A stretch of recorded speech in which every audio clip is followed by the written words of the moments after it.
Welcome to Was It Good, the podcast that reviews movies and TV shows. Today, me and the brothers are taking a look at the first 3 episodes of the Obi-Wan Kenobi series. I'm Ravi, joined by Obi-Wan Kenobi and Yoda. So that would be Arjuna and Krishna. No, I'm Obi-Wan Kenobi. I will only be referred to that on this podcast. Oh, I want to change mine. I want to be Darth Jar Jar. Okay, so those are all deep cuts in terms of Star Wars fandom. Yoda, nobody really knows who that is anymore. Everyone's a are you Grogu saying he's stan, everyone's like, that's old Grogu. Yeah, exactly. You know what's funny though? Like, kids today will be like, why is Grogu so wrinkly when they see the original trilogy? I'm trying to think, is there any other piece of content where on the same lines of like Grogu, where if your first introduction to Star Wars is Grogu and Baby Yoda and that concept, Sure. and then you see this other thing, and it's not even the same character. I can't think. Anakin and Vader, if you watch the prequels first, and then we're like, And then you're like, oh, this is what he becomes. yeah, I don't know. But there's a good transition because you physically see There isn't. Anakin become that. And again, that is technically the same person, 2 different versions of the same person. But like while Grogu and Yoda are 2 different. Chewbacca. Okay, again, you're still within. He looks different from Episode 3 to the original trilogy to the sequel trilogy. You can see him really get older. So his whiskers get longer. So in the Star Wars community, there's a lot of there's obviously a lot of costuming groups, and there's various variations of stormtroopers, of Darth Vader, of Boba Fett. People like to be screen accurate. Chewbacca is one of the only characters in Star Wars that, for the most part, is like 99% the same throughout. Well, I mean, 2 different actors played him, so there's a slight height difference. No, they have the stilts and everything. There's a particular height that he has to be, and that's it.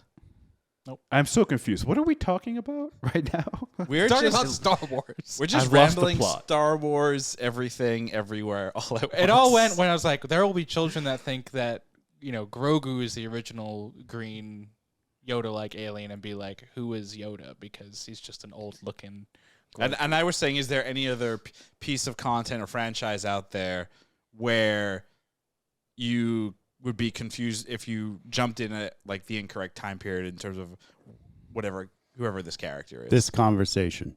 Yeah, basically. That's it. Anyway, you're screen accurate. Let's get back into Obi-Wan Kenobi, or Obi-Wan Kenobi. The first 3 episodes, the biggest Disney Plus premiere to date. According to Ewan, in his recent social media post, he said it was the biggest Disney Plus premiere ever. So Disney hasn't come out and said Only anything. Ewan did. Only Ewan McGregor. Yeah, he's like, yep. Who is the it. executive producer of said show. Yeah. Who knows if it's true? It could be. I believe him. I trust him. I trust the guy that, caused the Chosen One to fall and become Darth Vader.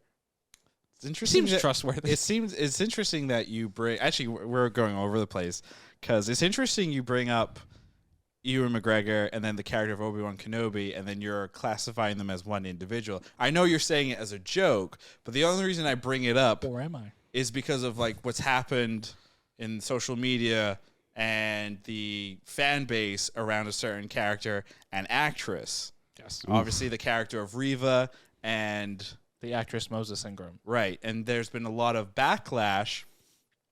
Basically, a lot of individuals have said they don't necessarily like the character of Reva, but then some fans have taken it to a disturbing level, right? And are either, I guess they are idiots because they are racist, but have said like very disturbing, disgusting things to her. And Star Wars and Ewan have come out and like, backed her and said she is doing a fantastic job.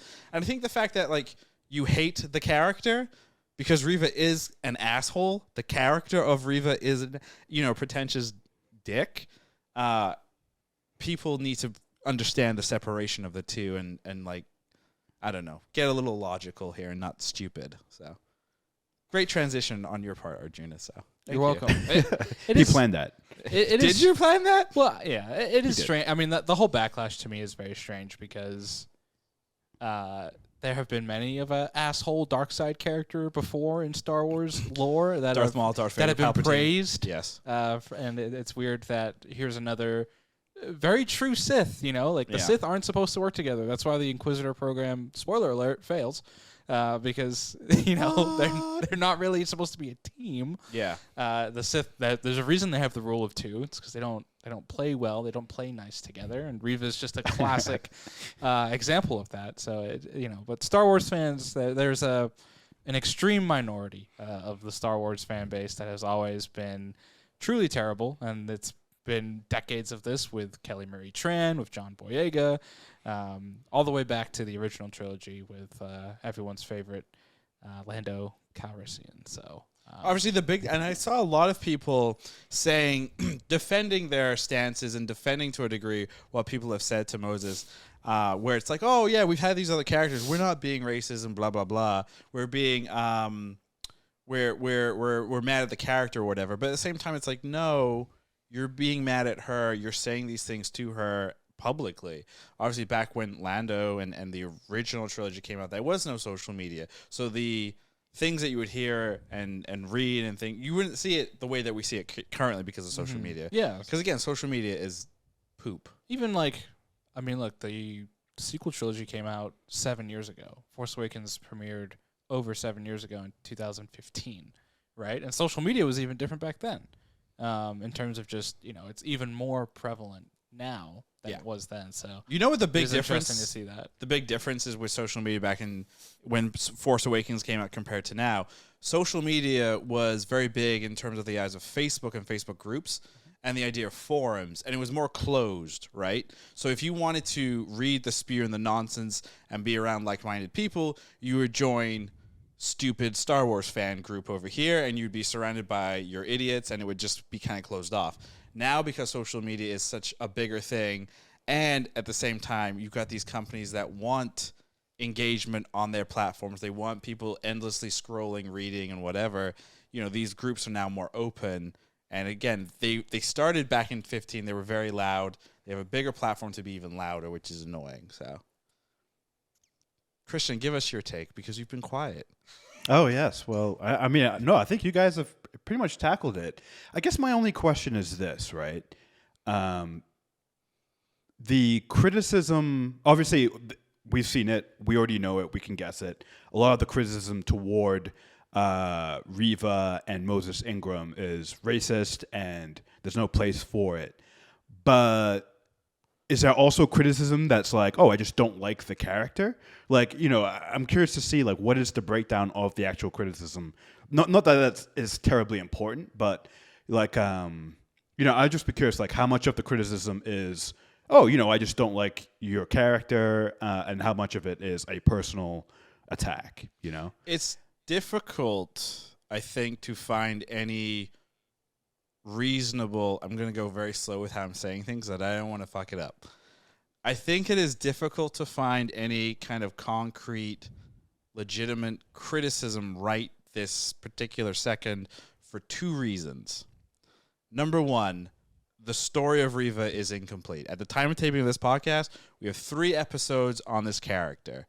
A lot of criticism around this character dropped before the show was even aired. There was criticism in terms of how she looked, in terms of how she sounds in the trailers. All of that stuff was dropped before that. And then we get these 3 episodes. I think she's done a great job because she is acting to me more protagonist. Antagonist. Thank you. No, you know what? I see Star Wars through the eyes of the Sith and the bad guys. Go Sith. Also, after watching this episode, real quick side note, you remember where there's the Zach Braff character? Yes. The alien, and you see the back of his pickup truck, and it's the Imperial cog. A lot of people compare that to that's the same as a Make America Great bumper sticker. And you guys know that I have the Imperial cog as a tattoo on my arm. I'm like, should I get this permanently covered at this point? Because I don't want to be misclassified as a Star Wars MAGA? Star Wars MAGA. Star Wars MAGA. Yeah. Make the galaxy great again. I mean, I was convinced that character's voice was Seth Rogen. A lot of people did. So I was like, is that Seth Rogen? And now it was Zach Braff. No. Wait, so Ravi, you have a cog for the Empire that exploits and imprisons people, does terrible things, and you're worried that might make you look bad. Yes. that you have that on In there. this day and age, when I got this tattoo almost 10 years ago, and Star Wars in 2012 wasn't bought by Disney at that point, or just been maybe, or was about to be. So my views on the Empire are, I think, a little bit different than how I kind of view it currently. You were also a much younger person. Wasn't the Empire the bad guy in the first trilogy? That is Yes. correct, Michael. That is very true. Okay. Just verifying my Star Wars knowledge. No reason. Back to what Chris was saying though about like I think we are not at a point where when you want to analyze the portrayal of Reva, I don't think we're at the point yet where you can say, you know, the character is, you know, necessarily was portrayed wonderfully or is like a character you can look up to, etc. Like I think you still don't have that full story of Reva yet because the series is not done.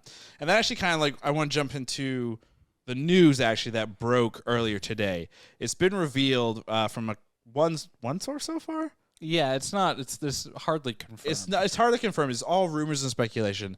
But the big rumor is that the story of Obi-Wan Kenobi / Reva / Obi, I guess. Kabuzi is going to Darth be Vader. continuing in some aspect. And one of the big leading rumors right now is that Reva story will continue post whatever this miniseries is, whether that is a Obi-Wan. That's a spoiler. It's a big. I mean, again, it's a big spoiler, but it's also a massive rumor.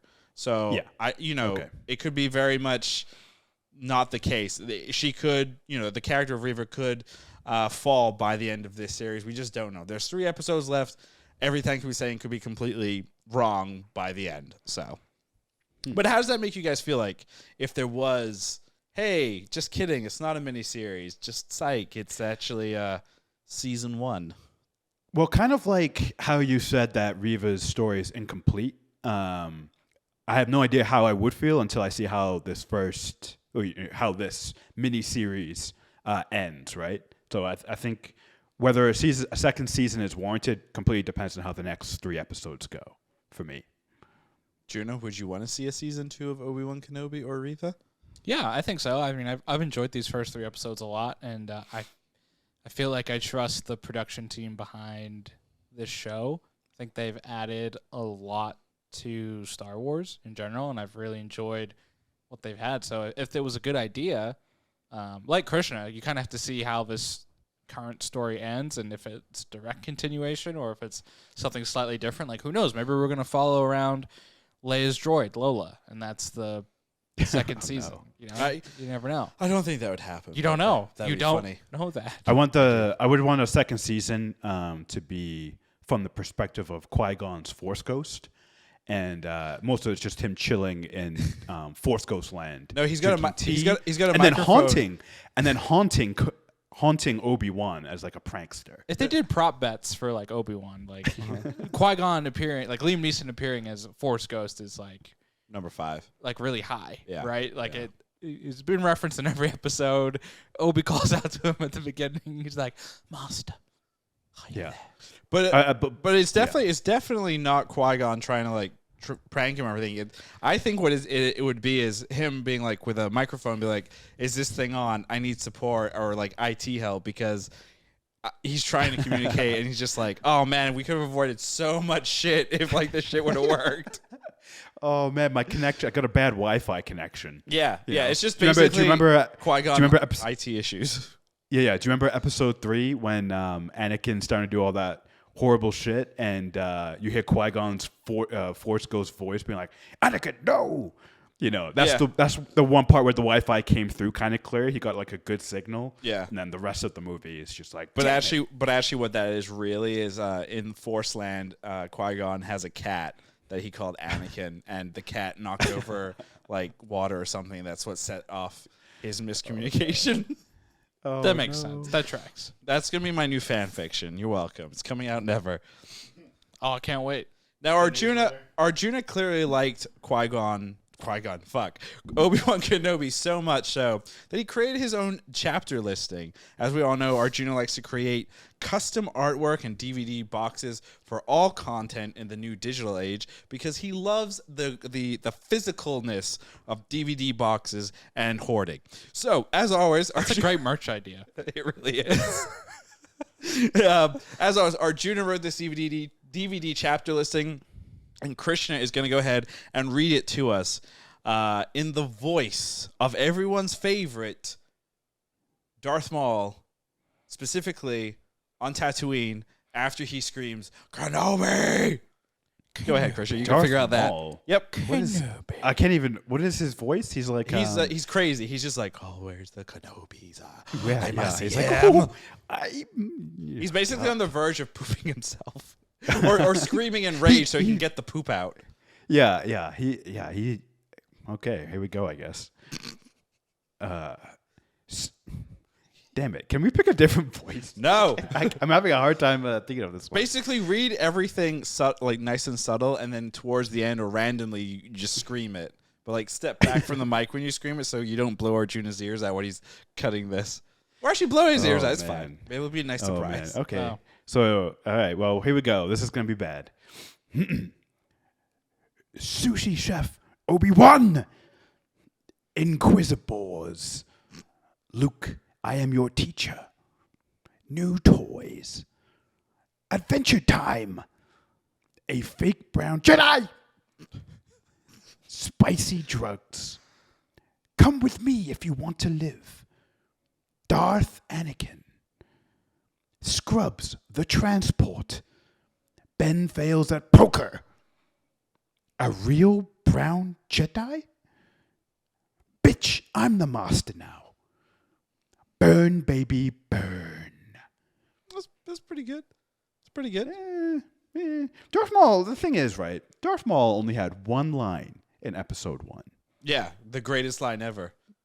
What was it? Something Again? about we'll have our revenge master, and that was it. Oh, yeah, there we go, yeah. It's crazy. He has one line, and then we get most of his voice from this animated show. The animated stuff, yeah. The Clone Wars series first, obviously, and then Star Wars Rebels. And then he has a line in Solo. Also voiced by the voice actor, Sam Witwer. Yeah, Sam Witwer. So Sam Witwer was at Celebration on the or not the Celebration stage, the main or the Galaxy stage or whatever it's called, and he did the whole Kenobi thing. That's where my inspiration came from. Kenobi. Oh. Like that? June, I think your best one was Inquisitors. I like that. Wait, you found the Inquisitors boring? I think they're No, great. it's not that they were boring, but and Arjuna I think touched on this a little bit, right? How they don't play well together, or they don't work because they're Sith, right? Right. And I did find it a little jarring in episode 1 when they're on Tatooine, how the Grand Inquisitor and then Hat Inquisitor, Fifth brother, are like. Is it the fifth brother? Fifth brother, and then Reva's brother. the third sister. Yeah. So fifth brother and Grand Inquisitor are basically like, kind of like, don't kill anyone. Sort of like showing mercy, like we just want information. Where third sister's like, nope, let's kill them. Let's get the job done. I'm like, to me, she was acting like much more Sith-like, and I thought it was really interesting how the other two were like, showing some mercy. I was like, that's not very Sith-like. But you have to remember though, they're all fallen Jedi. Right. So they used to be that's a great point. Either they were Padawans, they were temple guards, they were just Jedi that were kind of on the fence about the whole thing. I think also if you look at them in the context of just this show, because a lot of people are seeing the Inquisitors for the first time in this show, right? There's a lot of people, obviously we're fans of the animated show. We know their scariness within Rebels, but I just feel like they, if I had one criticism or one nitpick for the show, I just feel like they're just kind of extensions of stormtroopers like within the show, especially in this last episode. As much as I loved seeing Darth Vader and he was awesome and I thought he brought a really cool element, like it just devalues the Inquisitors even more. They're just kind of like standing around. They're not that intimidating. They're not scary. It's almost like why are we actually afraid? Besides Reva, who is obviously the main Inquisitor, like the Grand Inquisitor is supposed to be the head of them. We know how impressive he is in Rebels, and like he gets taken out by Reva like real easy. So if you just watch within the context of the show, it's like, how did you not see that coming? Well, but you have to remember he got taken out in a very Sith-like manner. Sure, stabbed in the front, not the back. But he's still supposed to be like their leader, and there hasn't been anything to show me that these are like people should actually be scared of them. Yeah. They walk around and just be like, just give us the information. Right. Besides Reva, like they're not That's really it. That's it. intimidating. That's- So you did know, you it's guys like, real quick? where's the I have a threat? question back. Yeah. Going back to was it first episode or second episode where the Jedi that's on Tatooine that gets strung up and hung? You guys picked up that wasn't the Inquisitors that did that, right? That's Reva. Oh. No. I believe it was the people of Tatooine turned him in. Or Wait, what they makes did you it. what makes you think that? Because before we see him hung up or whatever, they were in the city and we come across the Jedi, and then the Inquisitors leave the planet. You see their ship fly out and leave.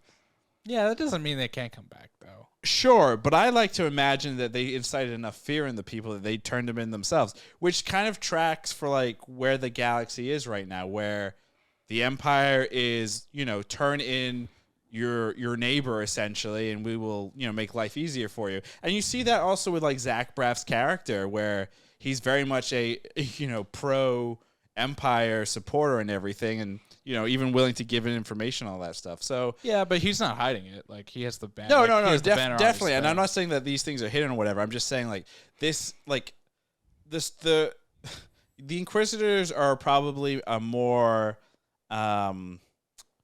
like towards your point, like them being like stormtroopers. They're a more independent looking stormtrooper, if you will, right? Like we have purge troopers, sand troopers, Death Hawaiian troopers, table troop. I mean, you just put anything in front of a fucking Troopers. we have troopers, we have state troopers, Starship Troopers. Starship Super Troopers, Super Troopers, Pooper Troopers. Power troopers. But the Inquisitors, again, like they are fallen Jedi. Their purpose is to serve Vader specifically. Like the Inquisitors is like a Vader program, and I feel like the idea of Inquisitors, they were in expanded universe.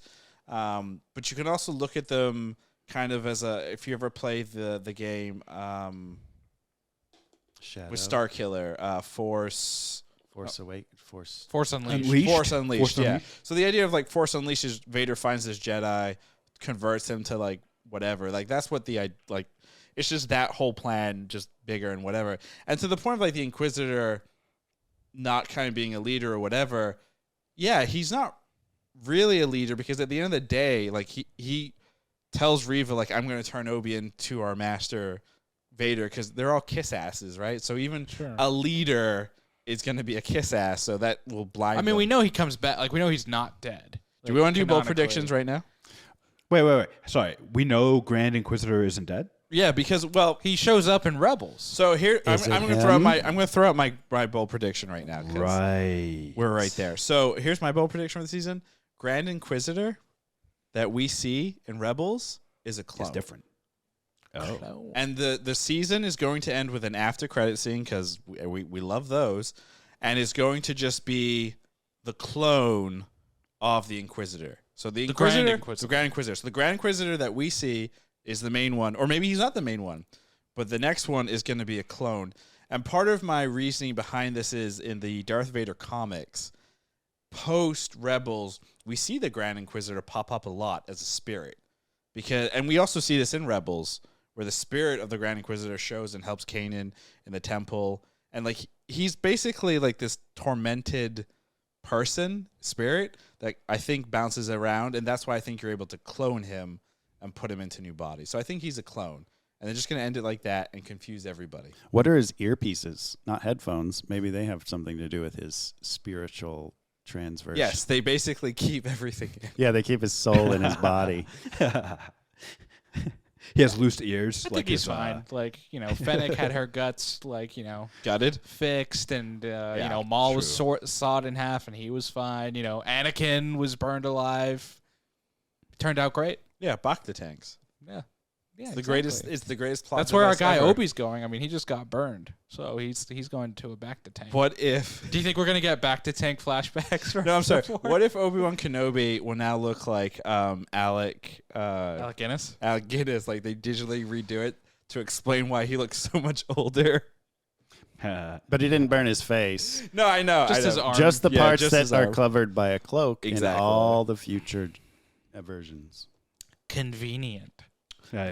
Was anyone kind of like go Vader during that whole sequence? Because I was I hated it. I love the whole sequence. I thought it was sadistic. yeah. I mean, he's toying with him the whole time. Like he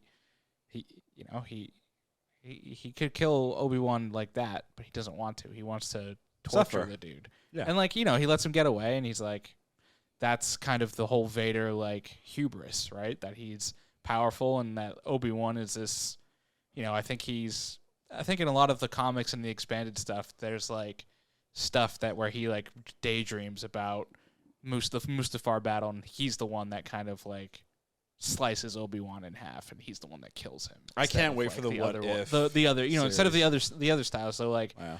Vader's been thinking about this for a long time, and even within the context of the show, Reva talks about like he's been looking for you, like and it's like, I'm not gonna kill you, like he wants to see you, he wants to torture you, and like that's what this whole thing is. It's Vader's been waiting for this for 10 years, and like he's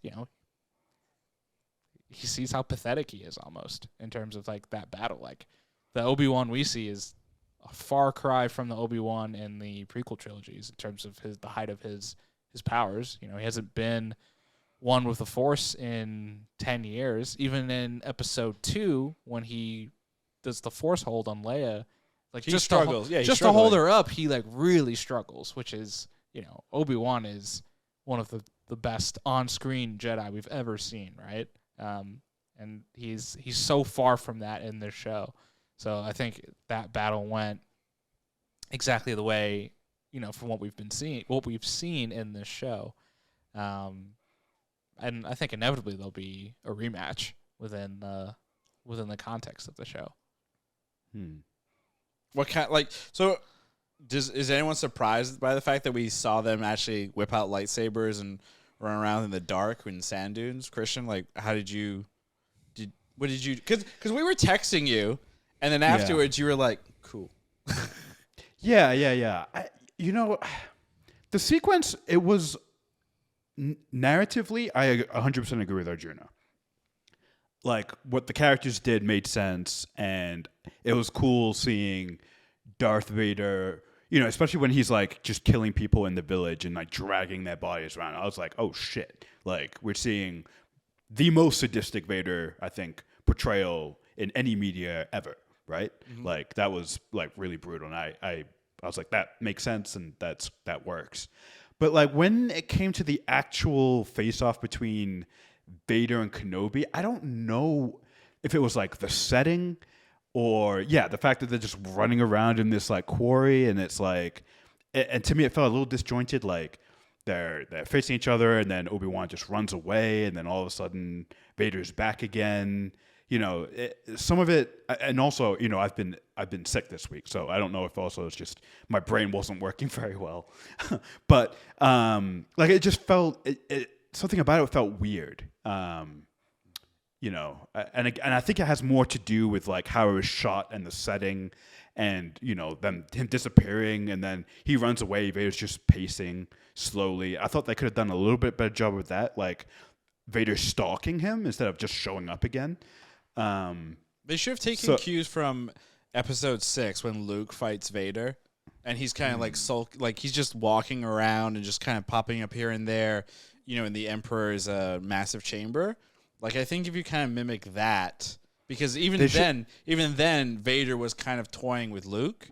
Yeah. Right? And honestly, I think that was a better portrayal of toying with someone.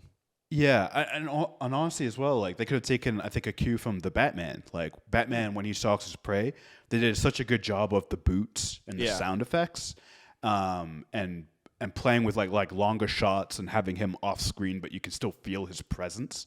I think there was like a missed opportunity there where I think they could have just pushed Vader just a little bit more into that. Oh, he is, make him a little really more terrifying. Yeah, like just really like amp it up. But was it dark for anyone else? Yeah, it was a little dark for me. But maybe that's just the settings on my TV.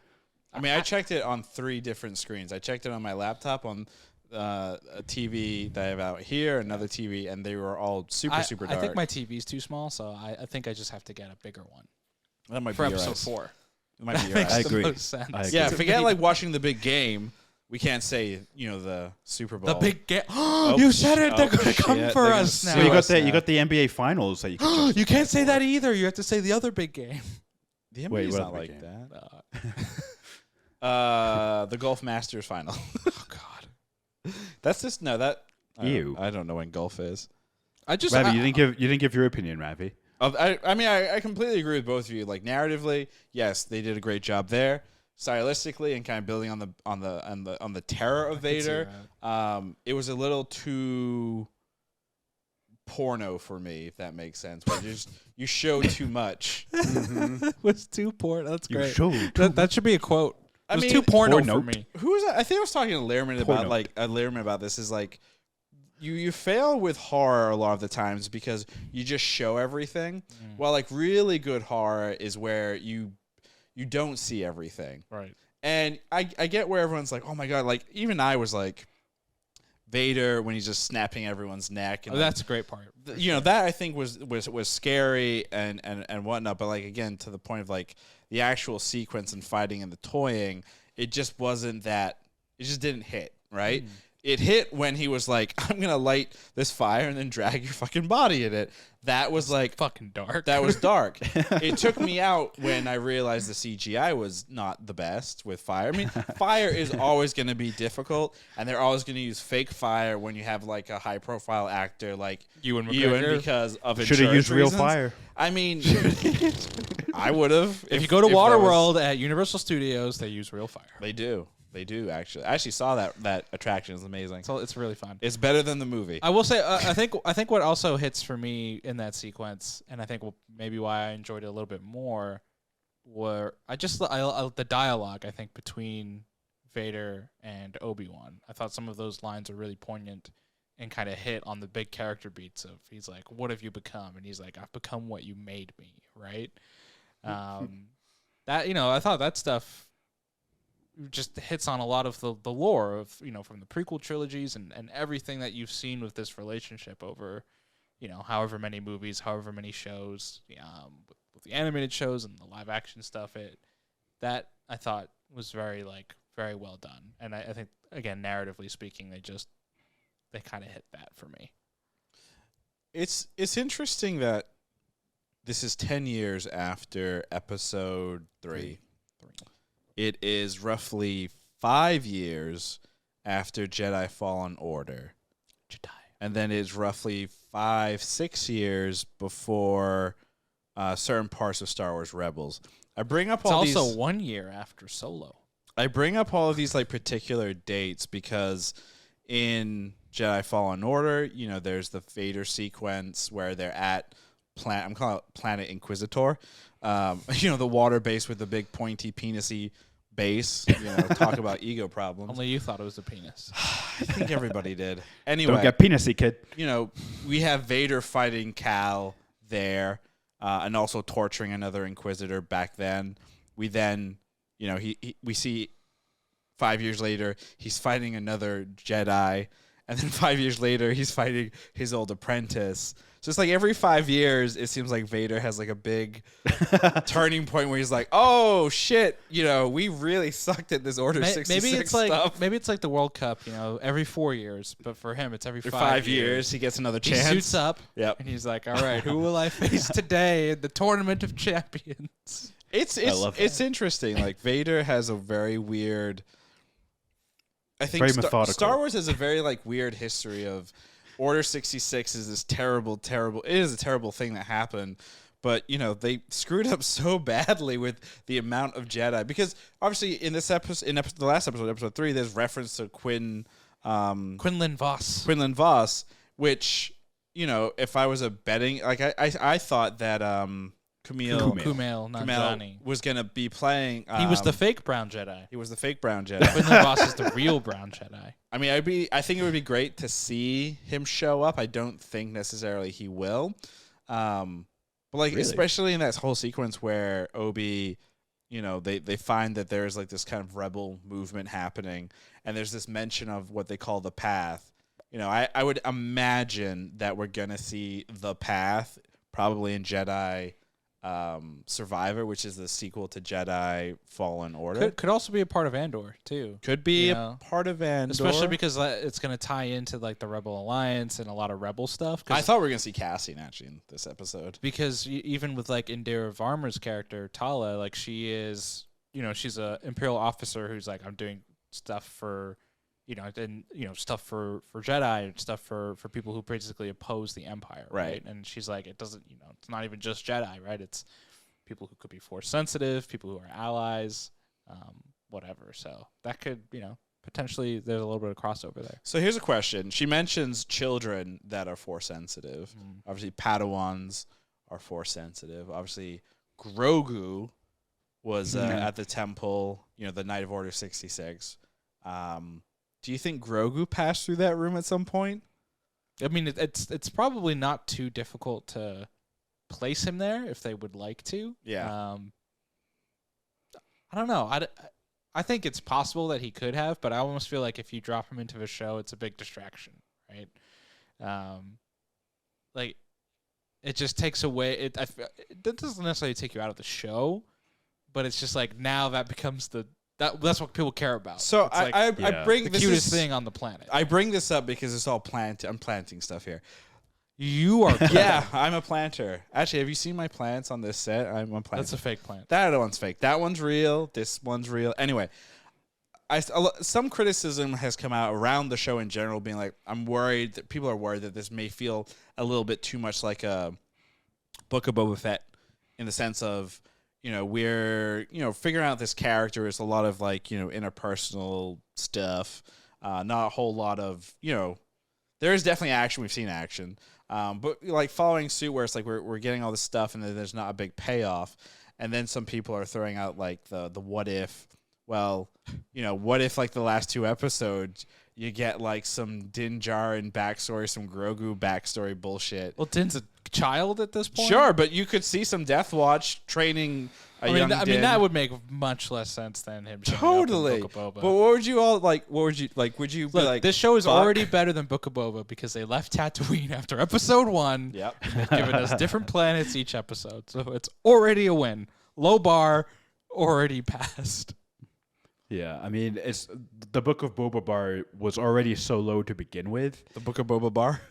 The Book of Boba Bar was so low. So if it hadn't surpassed it by now, I might have cried. Obi-Wan is also just an infinitely more interesting character than Boba Fett. Do you know who I am? I am Boba Fett. I'm Boba Fett. Like a bantha. He is definitely a much more interesting character, and the more that we see and we are with this character, the more we learn, especially with his conversations with Leia. You guys picked up on that one interesting, bizarre conversation in the back of the MAGA truck, right? So Obi's talking to Leia about knowing her mother, and she flat out like asked, are you my daddy? Are you my father? But then he also like goes on to talk about his own childhood and being taken away, and he drops just randomly. I had a brother. He had was a a brother. baby. I don't remember him. I wish I did. So Yeah, his name is Interesting. Obi-Wan Kenobi. Obi-Wan Kenobi. Oh, How instead do of we- Obi-Wan, it's Or Obi-2. Obi-Zero. Obi-Zero. Yeah, it could be the first, right? Or Obi-Jiro. So Obi's just John 117. Yeah, there you go. We jump into Halo. Exactly. Do we think this is just a random throwaway line, or is there a possibility that this kind of evolves into something worse? Can I take this? Can I take this first? Well, I was gonna let Christian. Oh, okay. Go ahead. Yeah, Christian was gonna go first. I mean, the only thing I can say, I can't confirm this, but it sounds like something from Expanded Universe. Oh. Some non-canon. Like I never read a book or came across anything that said Obi-Wan has a brother, but the Expanded Universe went off onto some crazy like tangents and stuff. And we're pulling in all kinds of like backstories on characters. So it feels like something taken from Expanded Universe. I cannot confirm that though, for sure. Juno? Star Wars has no such thing as a throwaway line, as we learned with Rogue One, where they took a throwaway line of how they Yes. got the Rebel plans and made an entire movie out of it. So it might be a throwaway line at this moment, but they could expound on it at some point. You did make an because we were texting about this. Yeah. And you made an interesting point around. So one of the new shows that was teased or announced at Star Wars Celebration 2022 was The Skeleton Crew, starring Jude Law. Right. And you had said, What if he's his brother? Because And- they're both British, as you pointed out. And we know that they're both only English. every Obi-Wan Kenobi relative can only be British. As apparently Rey was originally created with the intention of being a Kenobi. It kind of, I mean, I thought about it a little bit, and I read a little bit more into Skeleton Crew and like kind of what that show is supposed to be. It is supposed to be kind of more kid fun driven, where it is around like a crew. There is no mention of Jedi and all that fun stuff. That was how they also announced Rebels. This is also very true. So that could also be a load of BS. And, it could be, yeah. I got the privilege of going to the panel where they announced it, and John Watts, the creator, was like, "Yeah, this is a kid show." And Dave Filoni was on stage with him and said, "Yeah, as much as a kid show as Clone Wars is, where we decapitated people." Yeah. So take that for take it what all with it's a grain of worth. salt. But I think it would be interesting if there is like a random throwaway line in Skeleton Crew where it's like, yeah, I had a brother. Those cultists took him away. Took him away. Cool. I mean, maybe. Yeah. I think it would be strange if like his brother showed up in this show. Like, I don't think that's gonna happen. Yeah, I definitely don't think he's going to show up in Obi-Wan Kenobi, but I don't believe that it's just like I had a brother and that's the end of it. I think like marketing and everything will be like, wow, how popular is Obi-Wan Kenobi? Well, the character's dead, but what could we do with him? Oh, he has a brother. Let's do that. But it's also a way though to continue like the line of Kenobi without having it be Obi-Wan Kenobi. Now I'm not saying they're going to go retcon the whole Rey situation in the sequels, Rey. but if there was some foresight, Yeah. this would have been a good way to make it work. Daisy Ridley's talked about when she was initially told about the role in The Force Awakens. She was told that she was a Kenobi. And then in episode 8, she was told she was a nobody. And then when JJ came back for episode 9, he was like, yeah, we might still do the Kenobi thing. And then he's like, no, now you're a Palpatine. Wait, hold on a second. Wait, I have to ask this really kind of awkward question. Mm-hmm. And this is only because I've watched the sequel trilogy maybe once all the way through when it initially came out, and then I did no research after that for Canto Bight. Is it said anywhere that Palpatine had a son, or was it a daughter? Because if it's a daughter, then this kind of still works. In expanded universe, it's a clone of his that he was trying to make to Yeah, put it's his a boy. consciousness in the body. Right, but I'm talking in canonical Star Wars, Yes. the Disney. Have they said it's a boy? It's the boy. It's the Lame. It's the clone. It's the clone guy's son thing. So they fucked up. Which, I mean, again, is alluded to in Mandalorian, that there's cloning shenanigans going on with the Empire post Return of the Jedi. What do you have, like, Fiesta music playing? Like, da-da-da. That's not Fiesta. That's not Fiesta. That's circus music. Circus music. Okay, this clowning around, circus music. That's even better then. What's wrong with you? Many things. Krishna, let us hear your bold prediction for Jedi Survivor. No, I'm kidding. Jedi Survivor, the video game? Well, I mean, here's the thing with Jedi Survivor. Have you all watched the trailer and teaser for that? Not yet.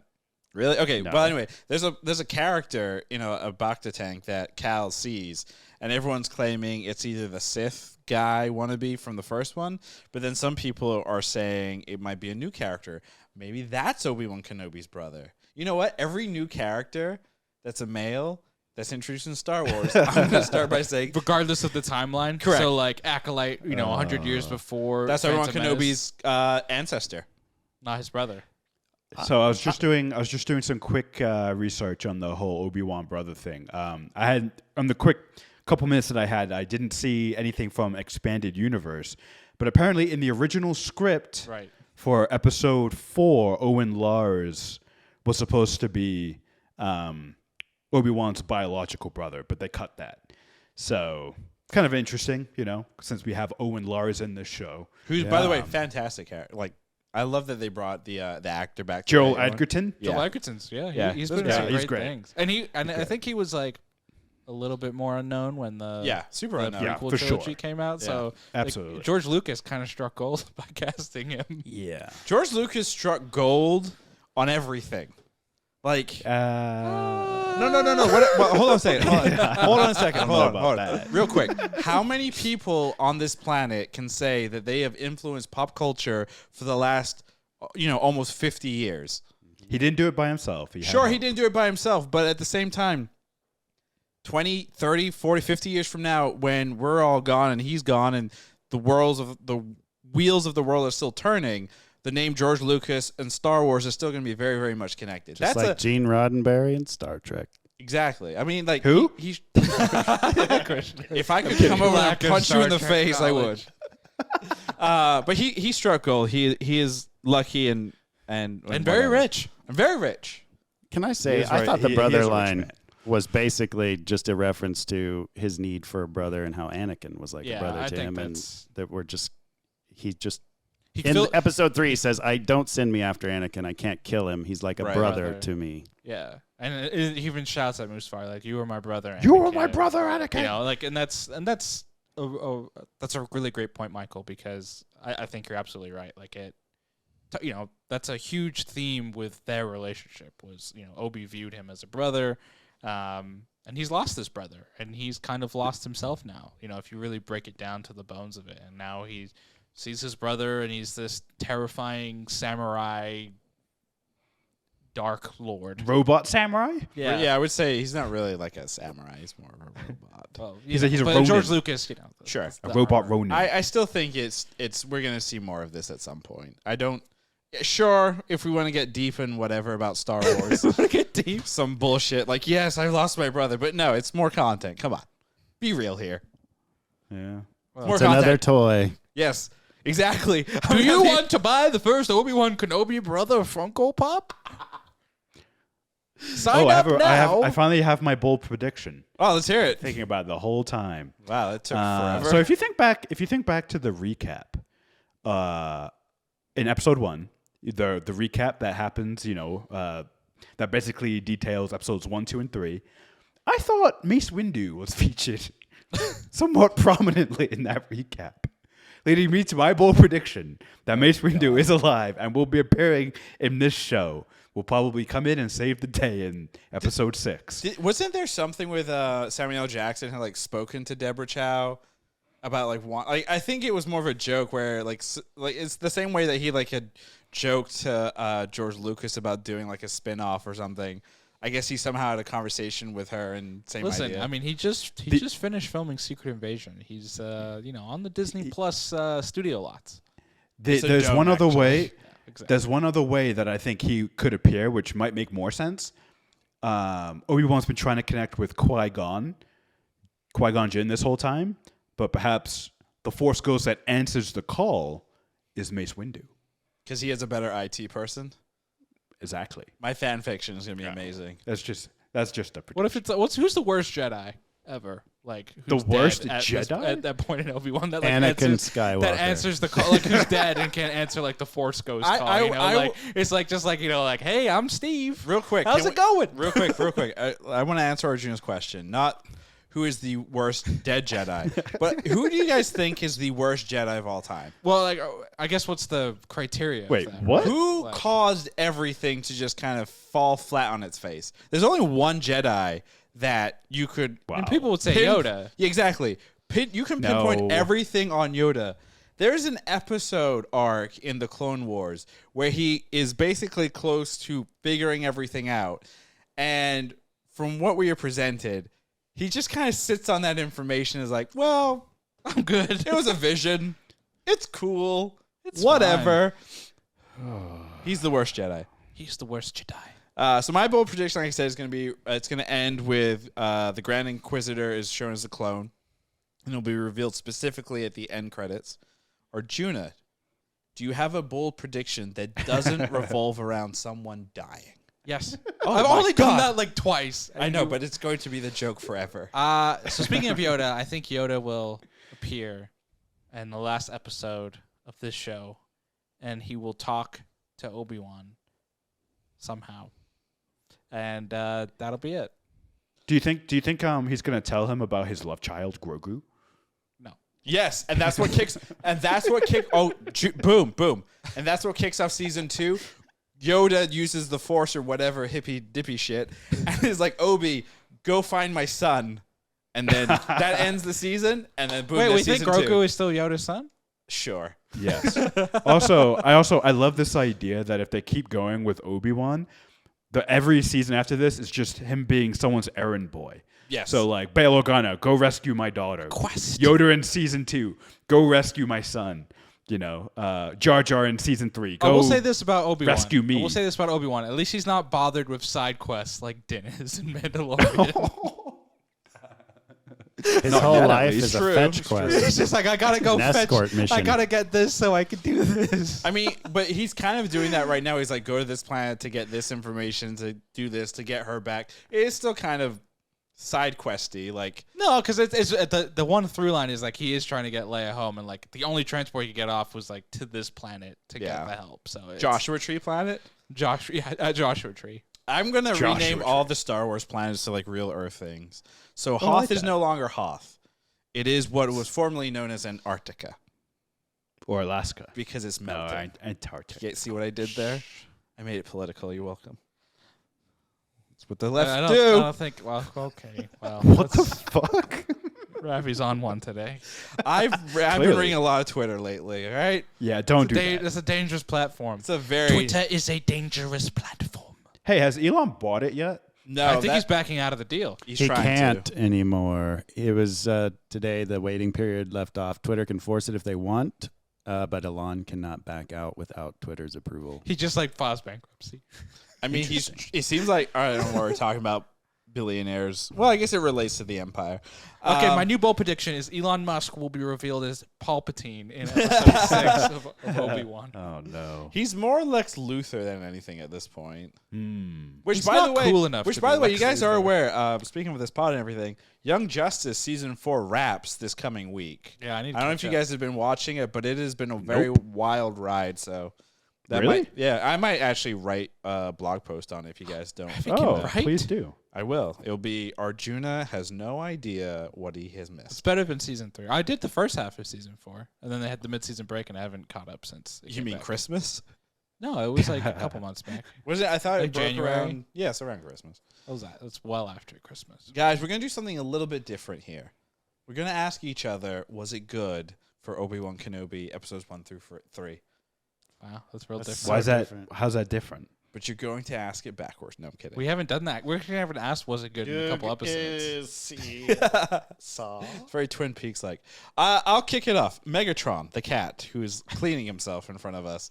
Make sure we don't go on the wide for that. Oh, it's been on the way. Let's get off of that. All right, Krishna, was Obi-Wan Kenobi episodes 1 through 3 good? Yes, it was. It was good. I've enjoyed it. Anytime you can bring Ewan McGregor to a screen, it's a treat. They've set up some really interesting things. I think Reva is a really good, compelling, evil character or antagonist, maybe. So I'm curious to see where the rest of this goes. And mostly, I can't wait for Qui-Gon Jinn's appearance. And if he doesn't appear, the show will automatically become bad. Wow, that's And that's all I have to qualifier say right there. about that. Yeah. I'm holding you to that. You have to say one because obviously we're going to do a wrap of the 6 episodes for Obi-Wan Kenobi. So when we ask this question again, I better hear a no because Mace is definitely not showing up. Well, no, but I want Qui-Gon's the one who needs to show up. Oh, sorry, yeah, Qui-Gon. Yeah, Qui-Gon, yeah. he's not showing up. Yeah, well, we'll see. Arjuna, was episodes 1 through 3 of Obi-Wan Kenobi good? Well, your feet are very warm. It was actually really disturbing when you touched my foot. What that the was fuck? Tarabi. He tried to play footsie with me. You know, I just had to tell the audience about it. Yes, it was good. Wow. I enjoyed it a lot, and I'm intrigued to see where the show goes. You know, I don't necessarily have it pathed out of like, oh, it's gonna end. I mean, I guess we know. I threw you off, didn't I? A little bit, yeah. Arjuna, why are you blushing? You know, obviously the trick with prequels is like a certain amount, right? Like certain characters aren't in danger. Like Leia won't die, Obi-Wan won't die. You know, actually most of these characters probably won't die. Reva's probably the most likely candidate. But everybody else is very safe because we know they exist outside of this, unless we want to do multiverse or time travel within within Star Wars at this point. But yes, I do enjoy it, and I'm looking forward to the back half. The retirement of Obi-Wan, if you will. So, Ravi, till season 2. Why do you have warm feet? Drank a lot of coffee and sweating it out. And was Obi-Wan Kenobi episodes 1, 2, and 3 good? I'm going to go with yes. I know that is a surprise for everyone watching and listening. I'm shocked. Very shocked. Mind blasting. Again, I do hope that there is some kind of payoff. I don't think we didn't really talk. You want money? Yes. That'd be amazing if I got paid Disney to watch. sends TV you shows just pay Disney you sends after us you, a check for watching. Yeah, that'd be amazing. It's like a microtransaction. It's like, here's 99 cents for finishing this. But I do want some kind of payoff, and the reason I bring that up is because the show, in true Star Wars and my expectation of Star Wars, has been hyped, through the fucking roof at this point. And a lot of hype for the show. I do feel like I have contained myself pretty well, so I don't want to take full responsibility of the hype. I do think that, marketing has done a great job of really building it. We've seen a lot of synergy across the Disney brands in terms of when things are dropped. A lot of, celebrities and individuals kind of like jumping in and building the hype for the whole thing. So I do want some kind of hype to or not hype, some kind of payoff to be like, yes, this is what we're waiting for. Like, if that big battle that's been teased between Obi and Vader isn't this massive, amazing Episode 3-esque fight scene, and it is kind of similar to what we saw in Episode 3 of Obi-Wan Kenobi, yeah, I'll be super fucking disappointed. That alone will make me say no for the whole thing. Wow. So it's another big qualifier there. Big So time. if Qui-Gon doesn't show up, and if it's not a kick-ass battle, we got 2 no's automatically, no matter what else happens. Correct. No matter what. I just want to point out the things that me and Ravi are demanding are, pretty easy. They're All right, not, well, I have a we're demand. not demanding I have a demand too. I'm gonna get in on the the stars. train. I want Ewan McGregor to sing because he has a beautiful singing voice. And if he doesn't sing, by the end of When the have you show, heard him sing? He sings in a bunch Moulin of Rouge. things. Yeah, he sings. I've never seen that. Yeah, he's got a great voice. Too adult for me. He also Beauty and the Beast. He's the Candlestick in the saw live that action either. version, and he sings "Be Our Guest." So if he doesn't sing in this, it's automatically a no for me as well. I think we've discovered a new segment. What makes it a no? Qualifiers. Qualifiers. Yeah, no, qualifiers. So it's it can be a joke segment, but when we do these things, it's the absolute thing that will automatically make it a yes, and if it's not there, an automatic no. For when we do the first, Tongue-in-cheek, of or course. the mid-season check-in, yeah. I like it. Yeah, no, I think Qualifiers. that's the best way to do it.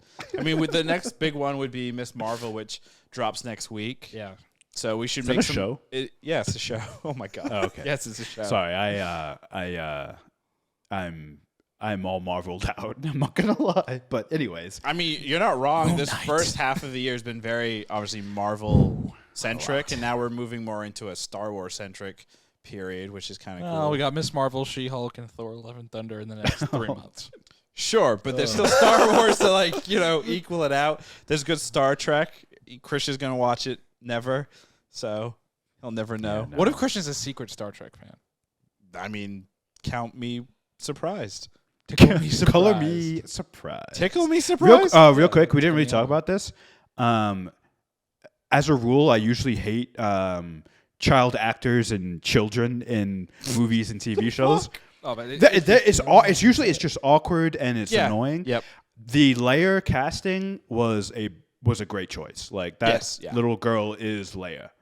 And it was honestly a well surprise. A lot of people saw the trailer and was like, "Oh, it was going to be Luke heavy, maybe." And I think we all thought that. completely flipped, and they Yeah. did Leia, and I thought that's worked out really. They well. did a great, again, from marketing and selling the show with the trailer and everything, fantastic fucking job. And with that, that's going to do it for us here on Was It Good? As always, you can find us on the internet. I know, www.internet.com, at TikTok, at Was It Good Pod, on Instagram, at Was It Good Pod, on Twitter, at Was It Good, on YouTube, youtube.com/Was It Good, and check out our website, wasitgood.info. Our next podcast is going to be on the first 7 episodes of Stranger Things Season 4. Part 1. Part or 1. Volume 1 is what they Volume call it. 1, Part 1. And we are going to be taking on the big question during that podcast. Who would win 11 or Vader? think about that question, guys, because I'm going to ask you that during that pod. And with that, goodbye.